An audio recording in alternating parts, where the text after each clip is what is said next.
അറിഞ്ഞില്ല പറഞ്ഞില്ല ചില വ്യക്തികളെ കുറിച്ച് തിരിച്ചറിയുന്ന സമയത്ത് നമ്മുടെ നെടുമുടി വേണു ചേട്ടന്റെ ഡയലോഗ് നമ്മൾ പറയാറുണ്ട്. ചോദ്യം കൊള്ളാലോ.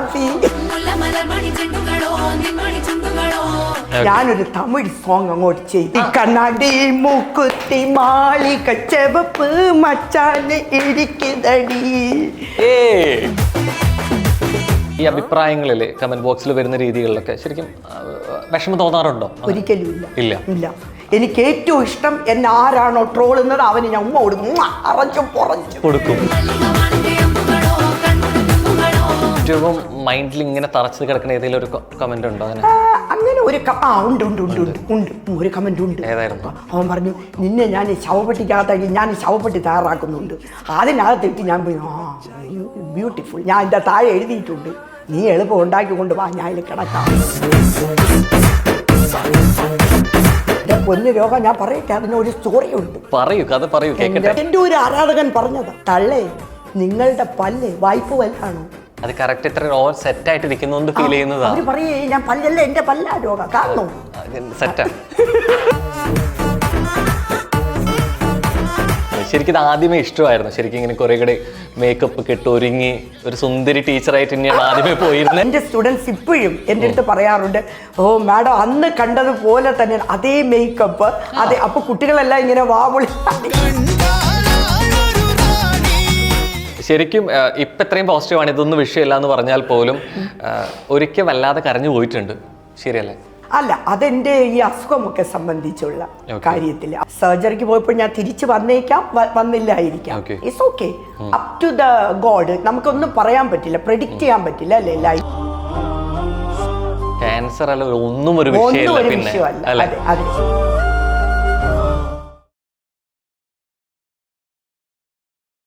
അറിഞ്ഞില്ല പറഞ്ഞില്ല ചില വ്യക്തികളെ കുറിച്ച് തിരിച്ചറിയുന്ന സമയത്ത് നമ്മുടെ നെടുമുടി വേണു ചേട്ടന്റെ ഡയലോഗ് നമ്മൾ പറയാറുണ്ട്. അത്തരത്തിൽ സോഷ്യൽ മീഡിയയിൽ നമ്മൾ കണ്ട പ്രിയപ്പെട്ട ഒരു മുഖം വ്യക്തിത്വമാണ് ഇന്ന് ഓപ്പൺ മൈക്ക് ദ്രോഹനിലൂടെ കൂടെ ചേരുന്നത്. അധ്യാപികയായിട്ടോ ഡാൻസറായിട്ടോ ഇൻഫ്ലുവൻസറായിട്ടോ അങ്ങനെ വിശേഷങ്ങൾക്ക് അതീതയാണ്. സ്വാഗതം റീന ടീച്ചർ എന്ന് വിളിക്കണോ, റീന ചേച്ചി എന്ന് വിളിക്കണോ? റീന എന്ന് വിളിച്ചാൽ മതി. നമസ്കാരം. പേര് മാത്രം വിളിക്കാൻ ഞാൻ അനുവദിക്കില്ല. ശരിക്കും ഇത് പറയുമ്പോൾ തന്നെ പലർക്കും അധ്യാപിക ആണ് എന്നുള്ള വരുമ്പോൾ തന്നെ അല്ലെ, പ്രത്യേകിച്ച് മലയാളം പഠിപ്പിക്കുന്ന അധ്യാപിക എനിക്ക് കുറെ കൂടി ഇഷ്ടമുള്ള സബ്ജക്റ്റാണ്. പ്രത്യേകിച്ച് അദ്ദേഹം സംസാരിക്കുന്ന രീതി തന്നെ വ്യത്യസ്തമായിരിക്കും അല്ലെ. ഇവിടെ നിന്ന് അപ്പാടെ മാറ്റമാണ് മേക്ക് ഓവർ. അത് രൂപത്തിൽ മാത്രമല്ല, അഭാവത്തിലും സംസാര ശൈലിയിലൊക്കെ. എവിടെയാണ് ഈ മാറ്റം സംഭവിച്ചത്? എന്തുകൊണ്ടായിരുന്നു? ശരിക്കും ഞാൻ അത് ചോദിച്ചിട്ട് തുടങ്ങട്ടെ. അതായത് രോഹൻ ഉദ്ദേശിക്കുന്ന എൻ്റെ സംസാര രീതി ഒരുപാട് തിരുവനന്തപുരം ഭാഷ സംസാരിക്കുന്നത് കൊണ്ടാണോ? സ്ലാങ്ങിൽ മാത്രമല്ല, മൊത്തത്തില് ഉണ്ടല്ലോ. ഇപ്പൊ റീന ടീച്ചർ ആയിരുന്ന ഒരു സമയമുണ്ട് ഇല്ലേ, മലയാള അധ്യാപിക ആയിരുന്നിരിക്കുന്ന ഒരു രീതി ഉണ്ടായിരിക്കും. മാറ്റമില്ലേ? അത് മാറ്റമുണ്ട്.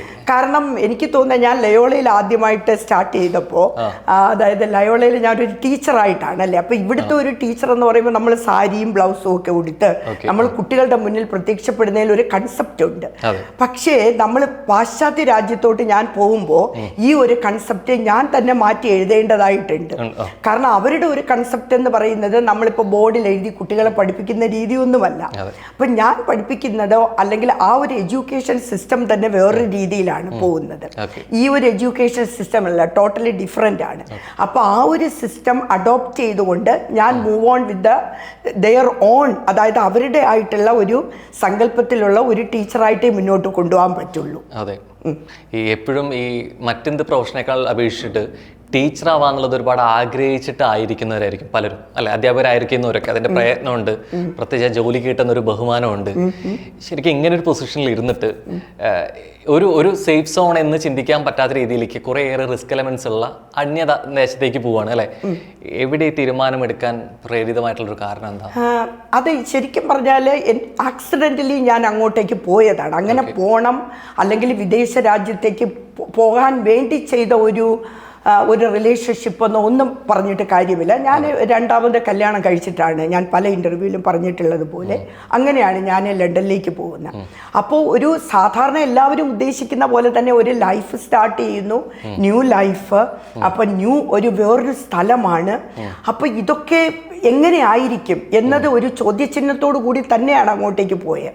പക്ഷെ അവിടെ പോയപ്പോൾ ഉണ്ടായിരുന്ന ഒരു റിസ്ക്, അല്ലെങ്കിൽ ആ ഒരു മാറ്റം എന്ന് പറയുന്നത് വല്ലാത്തതായിരുന്നു. കാരണം നമ്മുടെ ഈ ഒരു എന്താണ് നമ്മുടെ ഈ കേരളത്തിലെ ആ ഒരു ചിന്താഗതിയോ അല്ലെങ്കിൽ എനിക്ക് തോന്നുന്നത് സ്റ്റാർട്ട് ഫ്രം ദ ബിഗിനിങ് തന്നെ നമുക്ക് ഒരുപാട് വ്യത്യാസമായി. കാരണം ഫസ്റ്റ് ഓഫ് ഓൾ അവരുടെ ആ ഒരു കൾച്ചർ അഡോപ്റ്റ് ചെയ്യണം. പിന്നെ രണ്ടാമത് അവരുടെ ഒരു നമ്മളിപ്പോൾ കാറിലൊക്കെ സഞ്ചരിക്കുന്ന പോലെ അല്ല രോഗ അവിടെ നമ്മൾ പോകുന്നത് അണ്ടർഗ്രൗണ്ട് ട്രെയിന്, നമ്മൾ ഡെസ്റ്റിനേഷൻ കണ്ടുപിടിക്കണം, നമ്മൾ മാപ്പ് ഇടണം. അപ്പൊ ഇതൊക്കെ ആദ്യം എനിക്ക് ഭയങ്കര ഒരു എന്താണ് നമ്മൾ ഇത് എങ്ങനെയാണ് ഈ ട്രാവൽ ചെയ്യുന്നത്, അപ്പൊ അങ്ങനെ ഒരു ചിന്താഗതി വന്നു. പിന്നെ അത് കഴിഞ്ഞിട്ട് ഞാൻ മെല്ലെ മെല്ലെ ഇതൊക്കെ പഠിച്ചെടുക്കുകയാണ്. പിന്നീട് എനിക്ക് ഏറ്റവും കൂടുതൽ സഹായിച്ചത് ഞാൻ അവിടെ ചെന്നപ്പോൾ ജോലിക്ക് ഒരുപാട് അലയേണ്ടതായിട്ട് വന്നില്ല. കാരണം ഞാൻ ഓൾറെഡി ഇവിടെ ടീച്ചറായിരുന്നു. അപ്പൊ അവിടെ പോയപ്പോൾ ഒരു ഏജൻസി ത്രൂ ആണ് ഞാൻ ജോബിന് കയറുന്നത്. ശരിക്കും ഇത് കാണുമ്പോൾ എനിക്കൊന്ന് കൂടുതൽ കേട്ടൊരു ചോദ്യം, ആരാണ് ഈ സ്റ്റൈലിസ്റ്റ് അല്ലെങ്കിൽ ആരാണ് ഈ മേക്കപ്പ് ഒക്കെ ചെയ്യണേ, സ്വയമായിട്ട് ചെയ്യണേ എന്നുള്ള ചോദ്യങ്ങൾ ഒരുപാട് കേട്ടിട്ടുണ്ടാവും അല്ലേ? കുറച്ചൊരു യുണീക്ക് ട്രാക്കിൽ പിടിച്ചിട്ടാണ് ചെയ്യുന്നത്. ശരിക്കും ഇത് ആദ്യമേ ഇഷ്ടമായിരുന്നു. ശരിക്കും ഇങ്ങനെ കുറെ കൂടെ മേക്കപ്പ് ഒക്കെ ഇട്ട് ഒരുങ്ങി ഒരു സുന്ദരി ടീച്ചറായിട്ട് തന്നെയാണ് ആദ്യമേ പോയിരുന്നത്. എന്റെ കുട്ടികളെല്ലാം ചിലപ്പോൾ എനിക്ക് തോന്നുന്നത് എന്റെ സ്കൂളിൽ ഞാൻ പഠിപ്പിച്ചിരുന്നപ്പോഴും ഇങ്ങനെ തന്നെയായിരുന്നു. അപ്പൊ എന്റെ സ്റ്റുഡൻസ് ഇപ്പോഴും എന്റെ അടുത്ത് പറയാറുണ്ട്, ഓ മാഡം അന്ന് കണ്ടതുപോലെ തന്നെ അതേ മേക്കപ്പ് അതെ. അപ്പൊ കുട്ടികളെല്ലാം ഇങ്ങനെ വാവിളി ഇങ്ങനെ പഠിപ്പിക്കുമ്പോഴേ എനിക്ക് ടീച്ചറായിരുന്നപ്പോഴും ഇത് തന്നെയാണ്. അപ്പൊ സ്കൂളിലെ സുന്ദരിക്കോതയായിരുന്നു. ഞാൻ ഇങ്ങനെ സാരി ഒക്കെ ഭയങ്കര പെർഫെക്റ്റ് ആയിട്ട് ഉടുത്ത് എനിക്ക് തോന്നി ഈ ഇന്റർവ്യൂ കഴിയുമ്പോൾ അതിൽ വരും. കാരണം എന്റെ സ്റ്റുഡൻസ് എല്ലാം ഒരുപാട് അപ്രീഷിയേറ്റ് ചെയ്തിരുന്ന ഒന്നായിരുന്നു. ഓ റീന മാഡത്തിനെ കണ്ടു പഠിക്കണം. എനിക്ക് തോന്നുന്നു അത്രയും എനിക്ക് തോന്നുന്നു ഞാൻ അവരോടും അത്രയും അഫക്ഷനേറ്റ് ആയിട്ടാണ് എന്റെ പ്രൊഫഷനെ ഞാൻ എടുത്തിരുന്നത്. ഓക്കെ, ശരിക്കും ഈ മലയാളം ടീച്ചർ ആണെങ്കിലും സോഷ്യൽ മീഡിയയിലെ റെയിൻ ടീച്ചർ ഒരു PT ആണ് അല്ലെ? കാരണം എക്സസൈസ് ചെയ്യലും അല്ലെങ്കിൽ ഭയങ്കരമായിട്ട് ഫിസിക്കലായിട്ട് ഭയങ്കര ഫ്ലെക്സിബിൾ ആയിട്ട് ചെയ്യുന്നു എന്ന് പറയുന്നു. ഇതെങ്ങനെയാണ് ഇത്രയും എന്താ പറയാ വർക്ക്ഔട്ട് കാര്യങ്ങളൊക്കെ ഉണ്ടോ? ഹോംവർക്ക് വീട്ടിൽ തന്നെയാണോ? വീട്ടിലും ഉണ്ട്. ഞാൻ വീട്ടിൽ ചെയ്യുന്ന കുറവാണ്. കാരണം അവിടുത്തെ സ്പേസ് അനുസരിച്ച്. കാരണം ഞങ്ങൾക്കെല്ലാം എനിക്ക് തോന്നുന്നു UK-യിലെ അവർ പൊതുവിലുള്ളത് എല്ലാവരും വർക്കൗട്ട് ചെയ്യുന്നതിൽ ഒരുപാട് ഫാസിനേഷൻ ഉള്ള ആൾക്കാരാണ്. കാരണം മെഡിക്കൽ സിസ്റ്റം അത്രയും അക്സസബിൾ അല്ലാത്തത് കൊണ്ട് നമ്മൾ എപ്പോഴും നമ്മൾ തന്നെയായിരിക്കണം നമ്മളെ സ്വയമായിട്ട് സംരക്ഷിക്കേണ്ടതും ഹെൽത്തി ആക്കി വയ്ക്കേണ്ടതും. അപ്പൊ ആ ഒരു ബ്രിട്ടീഷ് വാല്യൂ ഞാൻ അങ്ങ് സ്വയമേ അങ്ങ് ഏറ്റെടുത്തു. എന്നിട്ട് ഏറ്റെടുത്തിട്ട് ഞാൻ തന്നെ മിക്ക ദിവസവും ജിമ്മിൽ പോയി 45 മിനിറ്റ്സ് 1 അവർ എക്സസൈസ് ഒക്കെ പിടിച്ചു പോകും. ശരിക്കും നമ്മള് ടീച്ചറായി അല്ലെ, നാട്ടിൽ നിന്ന് ഫ്ലൈറ്റ് പിടിച്ച കഥയൊക്കെ നമ്മൾ പറഞ്ഞു. പക്ഷെ ഇതിനപ്പുറത്തേക്ക് സോഷ്യൽ മീഡിയ കണ്ടു തുടങ്ങിയ അല്ലെങ്കിൽ മലയാളക്കാര അല്ലെങ്കിൽ ലണ്ടൻ മലയാളീസ് ഒക്കെ കണ്ടു തുടങ്ങിയ ഒരു റീന ജോൺ ഉണ്ട്. അവിടെ റീൽസ് ഒക്കെ ചെയ്ത് കുറച്ച് ഫണ്ണായിട്ടൊക്കെ ചെയ്യുന്ന രീതിയിലാണ്. എവിടെ ഇങ്ങനൊരു തുടക്കം ശരിക്കും എങ്ങനെയാ വരുന്നത്? ചോദ്യം കൊള്ളാലോ രോഹ. അത് വന്നിട്ട് എനിക്ക് ഒരു പ്രചോദനം എന്ന് പറയുന്നത് എൻ്റെ പാർട്ണർ ഇതിനു മുമ്പ് ഉണ്ടായിരുന്ന പുള്ളി വന്നിട്ട് ഒരുപാട് റീൽസ് ചെയ്യുന്ന ഒരാളാണ്. അതായത് എൻ്റെ കോസ്റ്റ്യൂമൊക്കെ ആയിട്ട് പുള്ളി അങ്ങനെ വിലസിയൊക്കെ നിൽക്കുമ്പോൾ ഞാൻ ക്യാമറാമാൻ, എപ്പോഴും ക്യാമറാമാൻ റീന എടുക്കൂ അപ്പം ഞാനിങ്ങനെ ഇതൊക്കെ എൻജോയ് ചെയ്യുന്നു. പക്ഷെ എനിക്കും അത് ചെയ്യണം എന്നുള്ള ആഗ്രഹമുണ്ട്. വല്ലപ്പോഴും ഒക്കെ ചാൻസ് കിട്ടുമ്പോൾ ചെയ്യാറുണ്ടായിരുന്നു പുള്ളിയോടൊപ്പം, അല്ലെങ്കിൽ ഞാൻ പുറത്തൊക്കെ. പക്ഷേങ്കിൽ ആ ഒരു ലൈഫിൽ നിന്നെല്ലാം വിട്ടിട്ട് ഞാനൊരു സിംഗിൾ ലൈഫ് സ്റ്റാർട്ട് ചെയ്യാൻ തുടങ്ങി. അതായത് ഞാനും പുള്ളിയും തമ്മിൽ സെപ്പറേറ്റ്, ഞാൻ ഒറ്റയ്ക്ക് താമസിക്കാൻ തുടങ്ങിയപ്പോൾ ലൈഫിൽ ഒരുപാട് എൻ്റെ വർണ്ണ ചിറകുള്ള ഇതൊക്കെ ഇങ്ങനെ മോഹച്ചിറകുകളെല്ലാം വിടർത്തി ഡാർലിംഗ് ആയി കേട്ടോ. അങ്ങനെ ആയി. അപ്പൊ ഞാൻ ഫസ്റ്റ് വിചാരിച്ചു ഇന്നാണ് എൻ്റെ ദിവസം. ഞാനൊരു തമിഴ് സോങ് അങ്ങോട്ട് ചെയ്തു. പല്ലാക്ക് നെരിപ്പ് എന്നെഞ്ചിൽ കുലുക്ക് തടി.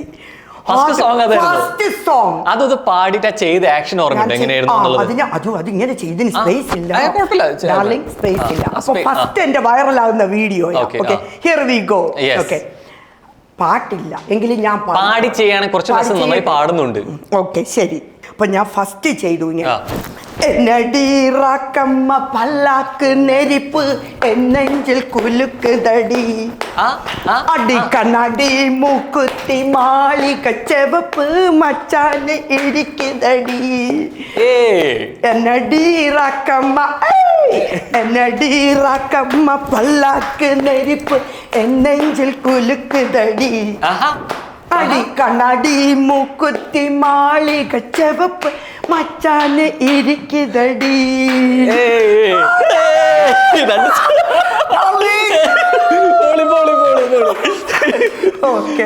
എന്തൊരു എനർജിയാണ്.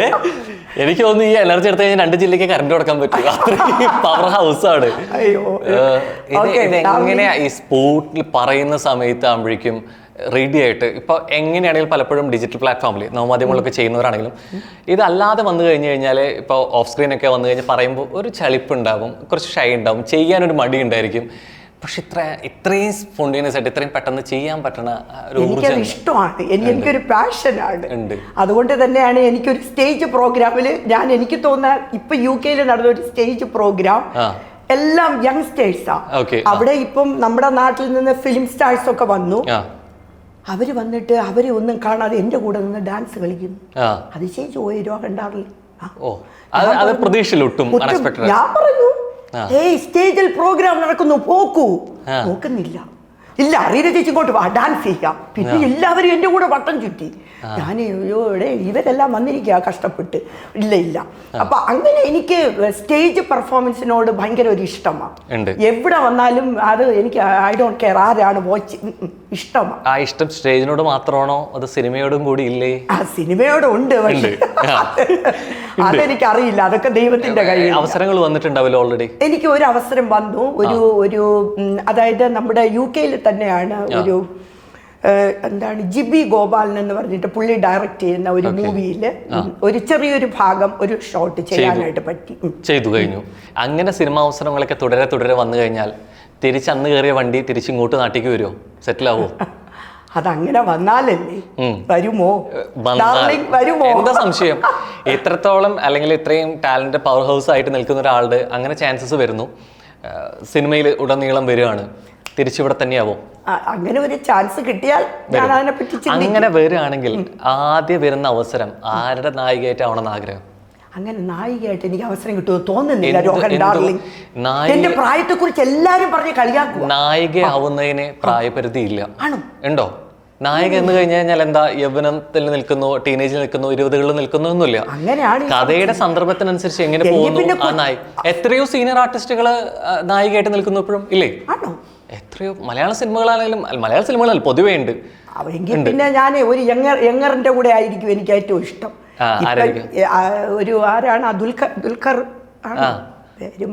ദുൽഖറിന്റെ കൂടെ പോവാ കേക്കണ്ട പുള്ളി. അതെ, മമ്മൂക്ക ലാലേട്ടനിലേക്ക് പോകുന്നില്ല, അത് പോണില്ല. അത്രയും വലുതായിട്ട് ആഗ്രഹമില്ല. എന്റെ വൈബ് ഇവിടെ വരുന്നത് യൂത്ത് ഐക്കൺസിലാണ്. എനിക്ക് എപ്പോഴും വൈബ് വരുന്നത് എപ്പോഴും യങ്സ്റ്റേഴ്സാ. എനിക്ക് യങ്സ്റ്റേഴ്സിന്റെ വൈബ് ഭയങ്കര ഇഷ്ടമാണ്. കാരണം എനിക്ക് ഏതൊരു ഗ്യാതറിങ്ങിന് പോകുമ്പോഴും കൂടുതൽ എനിക്ക് തോന്നുന്നു എന്റെ മൈൻഡ് സെറ്റ് അവരുമായിട്ട് മാച്ച് ആകുന്നുണ്ട്. പക്ഷെ എനിക്ക് എപ്പോഴും തോന്നിയിട്ടുള്ള ഈ കുറച്ചും കൂടി ഒരു ഏജ് ആയിട്ടുള്ള അയ്യോ ഞാൻ പറഞ്ഞ സംസാരിക്കണുണ്ട് എന്തരപ്പി സംസാരിക്കണം അയ്യോ എടേ അപ്പൊ സംസാരം മുഴുവൻ വേറെ രീതികളില്ല. പൈസ ഉണ്ടാക്കുന്ന കാര്യം, സോറി രോഹനണ്ണ, വേറെ കാര്യങ്ങൾ. അപ്പൊ അതെനിക്ക് വലിയ ഇൻട്രസ്റ്റ് ഇല്ല. അപ്പൊ പിന്നെ നമ്മൾ ഈ സെറ്റപ്പ് ആകുമ്പോ ഒരു വൈബ് തരും. നമ്മുടെ ആ യൗവനം പക്ഷെ എനിക്ക് തോന്നുന്നു ഈ സംസാരിച്ച് പിടിച്ചു നിൽക്കാനും പറ്റുന്നുണ്ടാവില്ല ബാക്കിയുള്ളവർക്ക് ഇല്ലേ? പറ്റുന്നുണ്ടോ? അവർക്ക് സംസാരിക്കാൻ അവസരം കൊടുക്കും.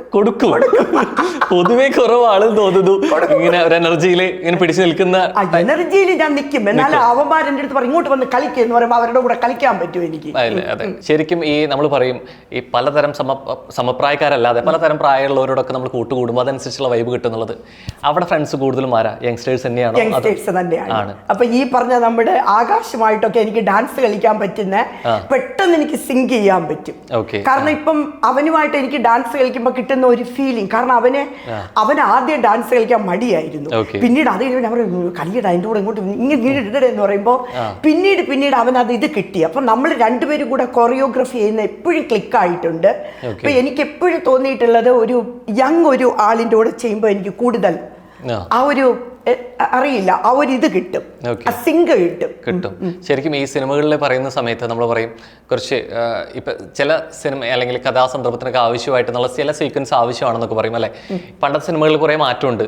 ശരിക്കും ഇപ്പോഴും കാണാറുണ്ടോ? സിനിമയൊക്കെ കാണാറുണ്ടോ? വല്ലപ്പോഴും ഉണ്ട്. ശരിക്കും ഈ മാറ്റങ്ങളൊക്കെ ഇങ്ങനെ അനിവാര്യമാണെന്ന് തോന്നുന്നുണ്ടോ? കുറച്ച് ഇൻവേറ്റ് സീനൊക്കെ വരുന്ന സമയത്ത് എന്താ ഉദ്ദേശിച്ച മനസ്സിലായി. ഐ മീൻ സോങ് സീക്വൻസിലാണെന്നുണ്ടെങ്കിലും അല്ലെങ്കിൽ കുറച്ചും കൂടി ഇന്റിമേറ്റ് സീൻസ് ഒക്കെ വരുന്നത് നല്ലതാണോ? അതെ, അതിനോടൊന്നും എനിക്ക് യാതൊരു ഇന്റിമസി അതുപോലെ തന്നെ നല്ല പാട്ട് സോങ്ങുകളൊക്കെ നല്ല സെക്സി രീതിയിലൊക്കെ എടുക്കുന്നതിനോട് എനിക്ക് ഇഷ്ടമാണ്.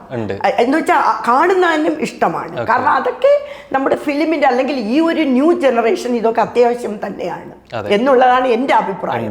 കാലത്തിനനുസരിച്ച് ഈ മാറ്റങ്ങൾ എല്ലാറ്റിലും വേണം. അതാണോ ശരിക്കും? അത് തന്നെയാണ്. ഈ ഓൾഡൻ പഴഞ്ചൻ ചിന്താഗതി എല്ലാം ബൈ ബൈ, ന്യൂ ചിന്താഗതിയിലേക്ക് നമ്മൾ എല്ലാവരും മാറുക. ഉണ്ട്.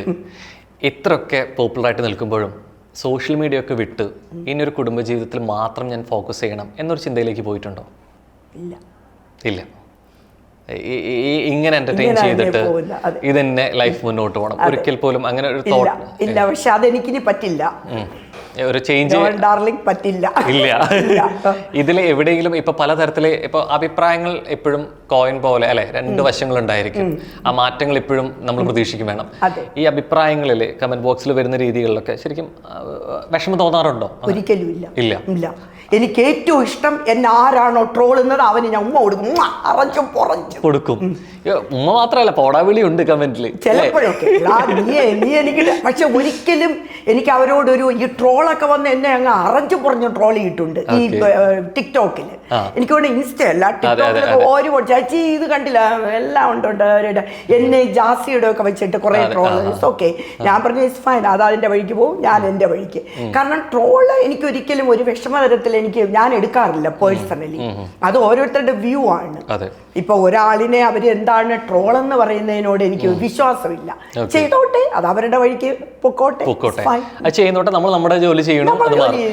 ഈ മാറ്റങ്ങൾ എപ്പോഴും ഉണ്ടായിട്ടുണ്ട്. ഇൻസ്റ്റാഗ്രാമിൽ ശരിക്കും തുടക്കത്തിലൊക്കെ റീൽ ചെയ്യുന്ന സമയത്ത് എന്തായിരുന്നു വ്യൂവേഴ്സിന്റെ ഒക്കെ ഒരു റെസ്പോൺസ് എങ്ങനെയായിരുന്നു? എന്റെ പൊന്ന് രോഗനണ്ണ ഭയങ്കരമാ. അയ്യോ, നിനക്ക് തള്ളക്ക് വേറെ പണിയില്ലേ, എന്താണ് നിങ്ങൾ ഓ അയ്യോ ബാഡ് കമന്റിന്റെ ഒരു അയ്യര് കളിയാണ്. അങ്ങനെ ഏറ്റവും മൈൻഡിൽ ഇങ്ങനെ തറച്ചു കിടക്കുന്ന ഏതെങ്കിലും ഒരു കമന്റ് ഉണ്ടോ? അങ്ങനെ ഒരു ഉണ്ട് ഒരു കമന്റ് ഉണ്ട്. അവൻ പറഞ്ഞു, നിന്നെ ഞാൻ ശവപ്പെട്ടിക്കകത്താക്കി ഞാൻ ശവപ്പെട്ടി തയ്യാറാക്കുന്നുണ്ട്, അതിനകത്തിട്ട് ഞാൻ ബ്യൂട്ടിഫുൾ. ഞാൻ എൻ്റെ താഴെ എഴുതിയിട്ടുണ്ട്, നീ എളുപ്പം ഉണ്ടാക്കിക്കൊണ്ട് വാ, ഞാൻ അതിൽ കിടക്കാം. ഞാനിതിനൊരു ഇത് വിട്ടു പോയില്ലെങ്കിൽ ഞാൻ ശവപ്പെട്ടി തരാം, അതിനാ ഞാൻ കിടക്കാടാ, ഉണ്ടാക്കിക്കൊണ്ട് വരൂ ഇല്ലേ? ഇത് വിഷയല്ലേ, ഇത് ഇപ്പൊ മാറിയതല്ല ഈ മൈൻഡ് സെറ്റ്. ആദ്യമേ തന്നെ എനിക്കൊരു പ്രശ്നവും ഇല്ല. ഇതൊക്കെ ചിലപ്പോ എനിക്ക് തോന്നിയിട്ടുണ്ട് സോഷ്യൽ മീഡിയയിൽ ഒരുപാട്. ചിലരോർക്കും എനിക്ക് പോസിറ്റീവ് കമന്റ് ഉള്ള മാത്രം വീഡിയോകൾ എനിക്ക് അതേ പറ്റുള്ളൂ. എന്നെ സംബന്ധിച്ച് നെഗറ്റീവാണ് എന്നെ വൈബ് ചെയ്യിപ്പിക്കുന്നത്. ഒരിക്കലും പോസിറ്റീവ് ചേച്ചി സൂപ്പർ, അതിനോടൊന്നും ഞാൻ.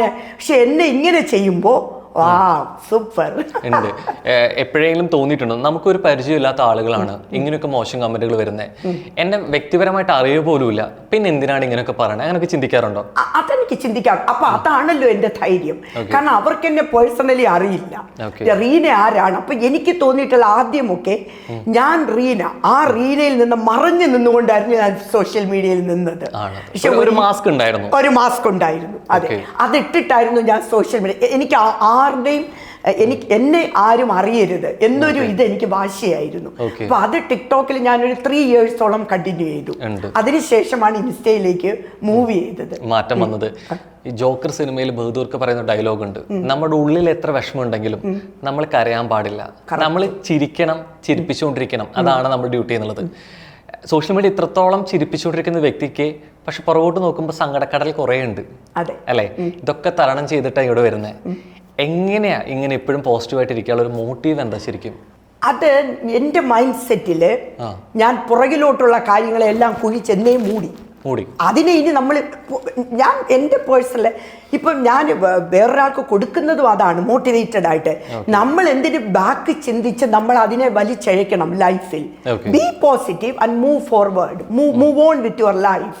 ഇപ്പം നമ്മൾ കഴിഞ്ഞതിനെ ഓർത്ത് ചിന്തിച്ചിട്ട് ആ കഴിഞ്ഞതൊരിക്കലും നമ്മുടെ ലൈഫിലേക്ക് വന്ന് സന്തോഷം തരില്ല.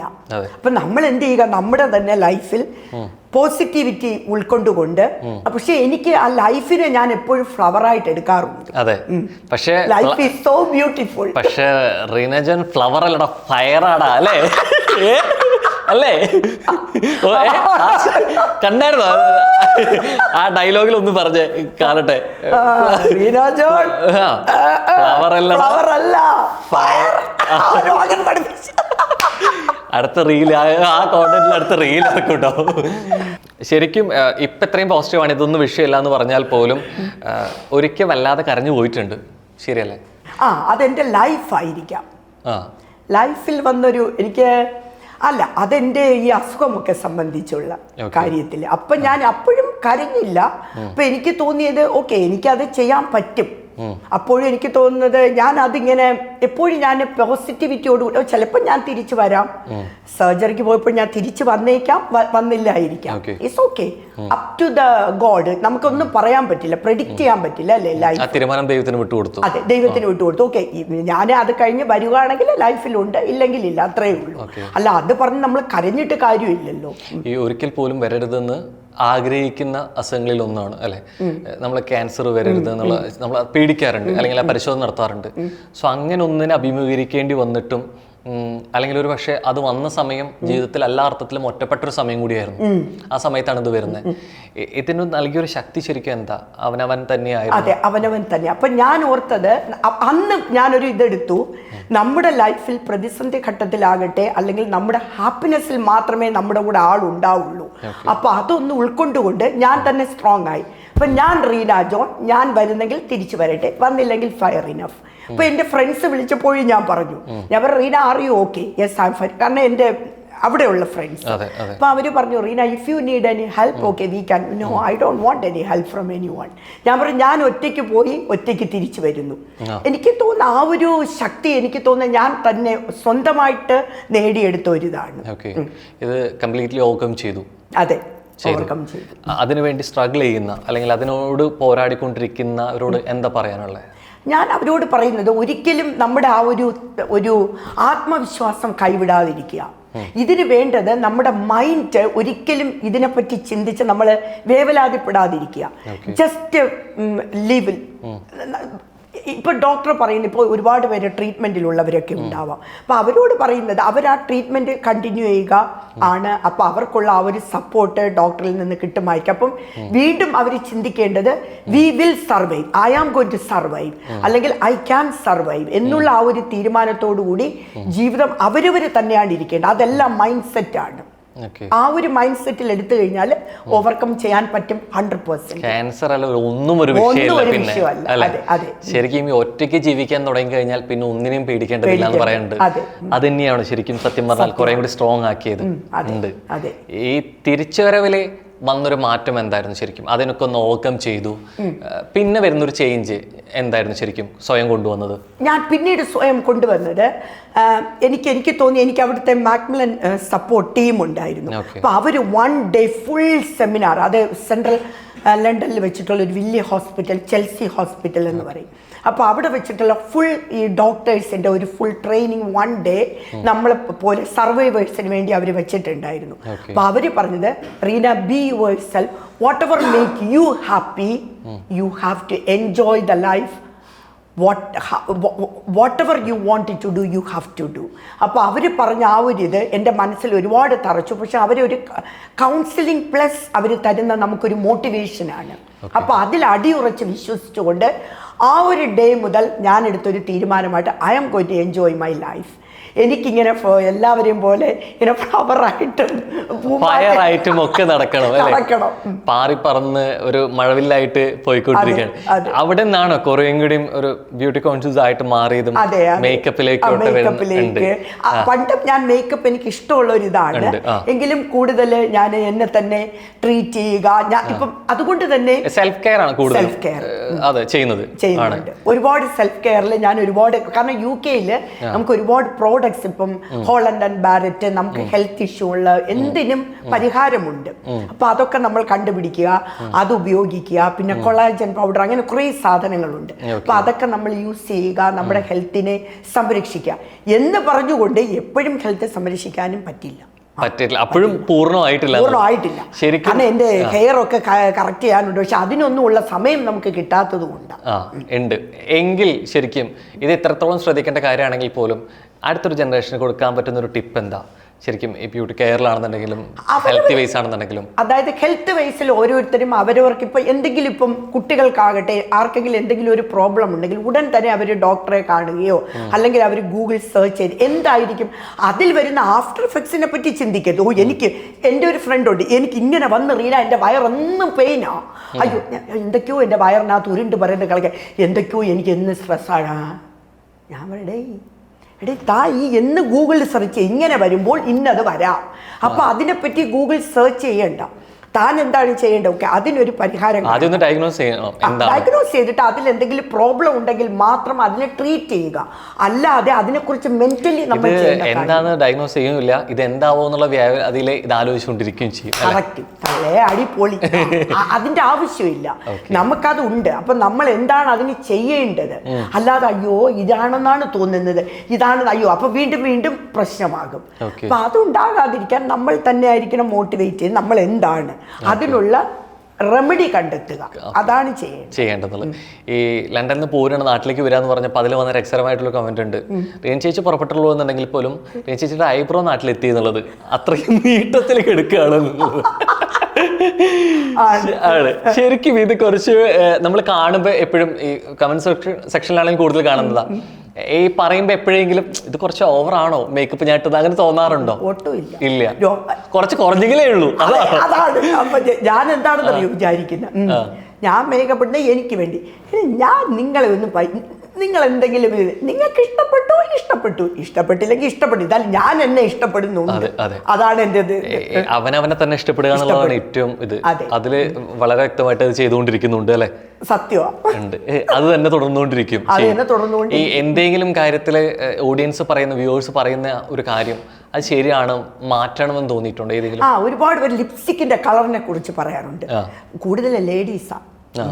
അപ്പൊ അവര് വന്ന് പറയും, റീന ചേച്ചി ഈ ചുമപ്പൊന്ന് മാറ്റി പിടിക്കൂ, എന്റെ പൊന്നോ, ഷെയ്ഡ്സ് ഒന്ന് വേറെ കുറച്ചുകൂടി ലൈറ്റ് ആക്കിയാൽ നിങ്ങളെ കാണാൻ സുന്ദരിയാട്ടോ, പാടി പോളിയാ, അല്ലെങ്കിൽ സുന്ദരി. അയ്യോ, ചിരിയും അടിപൊളിയാ. ചിരിയാണ് ഏറ്റവും പ്ലസ് അല്ലെ? ഏറ്റവും കൂടുതൽ ഒരു കേട്ട കോംപ്ലിമെന്റ് അതായിരിക്കും. എന്റെ പൊന്നു രോഗ, ഞാൻ പറയട്ടെ, അതിനൊരു സ്റ്റോറി ഉണ്ട്. പറയൂ, കഥ പറയൂ, എന്റെ പൊന്നോ. എന്റെ ഒരു ആരാധകൻ പറഞ്ഞതാ, തള്ളേ നിങ്ങളുടെ പല്ല് വായ്പ വല്ലാണോ? ലൈവിലാ കയറി വന്നു, ലൈവില് ഞാൻ അവനെ എടുത്തു.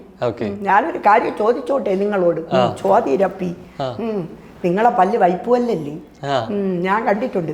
ഞാൻ പറയാം, എടാ ഞാൻ എൻ്റെ പല്ലിനെ പിടിച്ചു തരട്ടെ എന്ന് ചോദിച്ചു അവനോട്. അപ്പൊ ഈ പല്ല് കണ്ടിട്ട് എല്ലാവരും വൈപ്പുവല്ലെന്താ? അത് കറക്റ്റ് ഇത്ര ഓവർ സെറ്റ് ആയിട്ട് ഇരിക്കുന്നു ഫീൽ ചെയ്യുന്നതാ. അവര് പറയേ ഞാൻ പല്ലല്ല, എന്റെ പല്ലാ രോഗം കാണണോ? സെറ്റാണ്, ഡബിൾ സ്ട്രോങ്. അപ്പൊ അവര് പറയുന്നത് പല്ല് വൈപ്പുവല്ലെന്നാ. അപ്പൊ അതൊരു സ്റ്റോറിയാണ്. ഈ ടിക്ടോക്ക്, ഈ മീഡിയ ഫുള്ള് പോയിരിക്കുക. ഇത് ചിലതൊക്കെ കുറച്ചൊന്ന് ഇപ്പൊ പല്ലിന്റെ കൂടുതൽ കുറച്ചൊന്ന് റെഗുലർ അല്ലാതെ ഇറഗുലർ ആയിട്ടൊക്കെ ഇരിക്കും അല്ലെ, അങ്ങനെയൊക്കെയുള്ള ചിന്തയിൽ പറയുന്നതാണ്. ശരിക്കും ഇതൊക്കെ കറക്റ്റ് ആയിട്ട് ഇരിക്കുന്നു. എന്താ ശരിക്കും സൗന്ദര്യത്തിന്റെ രഹസ്യം? അങ്ങനെ അത്ര സൗന്ദര്യം ഉണ്ടോ? തീർച്ചയായിട്ടും ഉണ്ട്. അയ്യോ താങ്ക് യു രോഗ. അപ്പോ അതിന്റെ രഹസ്യമൊന്നുമില്ല. കാരണം ഇപ്പൊ പലരും ചെയ്യുന്നൊരു കാര്യം അല്ലെ, ഞാൻ ഇതിനു മുമ്പ് റീറ്റെയിനർ ഇട്ടിരുന്നു, അതുകൊണ്ടാണ് അത്രയും സ്ട്രെയിറ്റ് ആയിട്ട്. കാരണം എനിക്ക് ചെറുതായിട്ടൊരു പൊന്തലുണ്ടായിരുന്നു, അതുകൊണ്ടാണ് അത് ഇട്ടത്. ഉണ്ട് പലപ്പോഴും നിന്ന് നോക്കുന്നതും അല്ലെങ്കിൽ ശ്രദ്ധിക്കുന്ന കാര്യങ്ങളിലെ തുടക്കമൊന്ന് പല്ലായിരിക്കും അല്ലെ? അത് ഒരുപക്ഷെ ആരാധകന്റെ ചോദ്യം വന്നതിൽ നമുക്ക് തെറ്റ് പറയാൻ പറ്റില്ല അല്ലേ? കാരണം എല്ലാവർക്കും അത്ര പെർഫെക്റ്റ് ആയിട്ട് ഇരിക്കില്ല. എനിക്ക് നിങ്ങളുടെ പല്ല് പരിശോധിക്കണം. നീ ഒരു കാര്യം, നീ ലണ്ടനിൽ കയറി വാടാ, പല്ല് പരിശോധിക്കാം. ശരിക്കും ഈ ഫാൻസ് ഒക്കെ വന്നിട്ട് സെൽഫി എടുക്കാറുണ്ടോ? എങ്ങനെയാ? അയ്യോ എനിക്ക് വെംബ്ലിയിൽ ഇറങ്ങാൻ പറ്റുന്നില്ല, ഇവിടെ കുറവാ. ഫാൻസ് കൂടുതൽ ശരിക്കും അവിടുത്തെ മലയാളി ആണോ? അല്ല, എനിക്ക് ഏറ്റവും ഫാൻസ് ഉള്ളത് സിംഗപ്പൂർ, ശ്രീലങ്ക. ഏറ്റവും കാരണം ഞാൻ ചെയ്യുന്ന സോങ് ഫസ്റ്റ് സോങ് എന്നടി റാക്കമ്മ എല്ലാം തമിഴാണ് ചെയ്യുന്നത്. ഡാൻസിൽ ഫുൾ എനിക്ക് അത് ഇങ്ങനെ ആടാൻ പറ്റും. വിജയുടെ പാട്ട് എനിക്ക് അടിപൊളി കാതൊക്കെ അയ്യോ വിരിവിരാ വരും. വിജയുടെ ഇഷ്ടമുള്ള പാട്ട് അങ്ങനെ പറയാൻ ഏതായിരിക്കും? എനിക്കതില്ല, ഞാൻ ഒന്ന് ചെയ്ത ഏതാണ് ഇപ്പൊ ഓർമ്മ അങ്ങനെ പോയല്ലോ.